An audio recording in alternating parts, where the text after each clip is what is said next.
அனைவருக்கும் கணித வணக்கம். இப்போ பார்க்க போகிறது 6ஆம் வகுப்புக்கு உரியது முதல் பருவம். பயிற்சி 1-2 7வது கணக்கை பார்க்க போகிறோம்.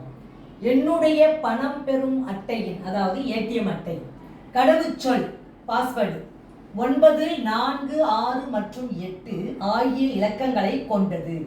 இது மிக சிறிய 4 இலக்க இரட்டை எண் ஆகும். அதுதான் முக்கியமான விஷயம். எனது பணம் பெறும் அட்டையின் ஏடிஎம் அட்டை கடவுச்சொல் காண்க, அதோட பாஸ்வேர்ட் நம்பர் என்ன அப்படின்னு சொல்லி கணக்கு கேட்கப்பட்டிருக்கு. இந்த கணக்குல 2 விஷயம் நம்ம புரிஞ்சுக்கணும். 9, 4, 6, 8 4 இலக்க நம்பர் 1. அதுல என்ன கொடுத்துருக்காங்க பாருங்க, மிக சிறிய 4 இலக்க இரட்டை எண், அதுதான் முக்கியம்.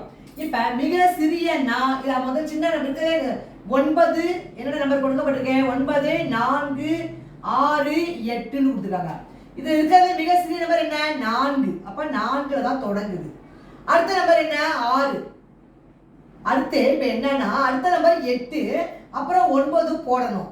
ஆனால் அவங்க கொடுத்த கண்டிஷன் என்னன்னு பாருங்க, மிக சிறிய 4 இலக்க இரட்டை எண் அப்படின்னு கொடுக்கப்பட்டிருக்கு.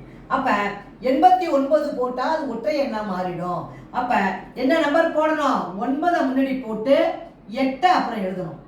அதாவது என்ன நம்பர் இப்ப கிடைச்சிருக்கு, 4698. இதுதான் இந்த கேள்விக்குரிய விடையாகும். இப்ப நம்ம கொஸ்டினை குழப்பறதுக்காக நம்ம பார்த்தோன்னே என்ன பண்ணுவோம், மிக சிறிய நம்பர்னா 4, 6, 8, 9 போட்டுருவோம்.